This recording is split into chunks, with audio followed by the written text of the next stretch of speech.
Danes se Slovenska vojska predstavlja na Škisovi tržnici v Ljubljani.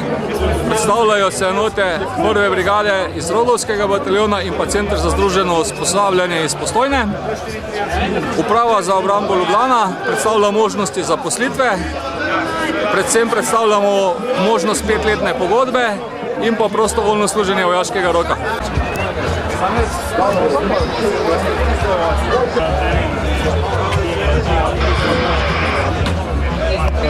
Predstavljamo na Škisovi tržnici našo osebno opremo, se pravi specialistično. Tukaj zadnji vidite lahko vozilniško vozilo Kobra, ki je namenjeno detekciji in označevanju kemičnih, radioloških in bioloških agensov. In tamle v zadnji, kar najbolj mlade zanima, kar tudi predstavljamo, se nahaja avtomatska jurišna puška F2000S.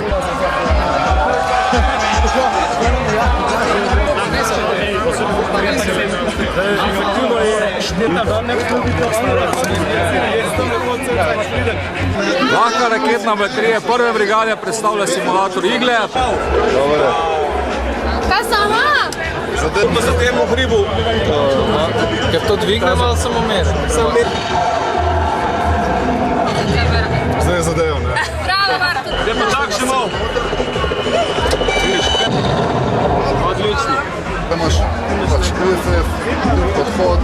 Center za združeno usposabljanje iz Postojne na današnji Škisovi tržnici predstavlja simulacijski sistem za taktično delovanje, kar pomeni, da lahko realno situacijo na bojišču prikažemo tudi na drugačen način, se pravi preko simulacije. In tukaj na tej delovni točki so prikazana vsa naša sredstva, ki jih za to uporabljamo, od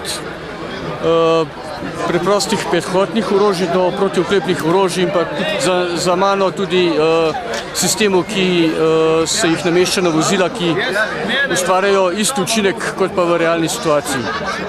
Mlajšim generacijam ta zadeva kar zanimiva, ker je tudi sistem zelo sofisticiran, podprt z računalniki in ravno zaradi tega tudi zanimiv.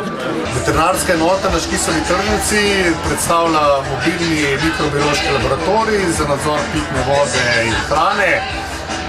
Mlade pa predvsem zanima zaposlitev v Slovenski vojski, še posebej te, ki so iz stroke, torej biotehnologi, mikrobiologi ali pa živilski tehnologi.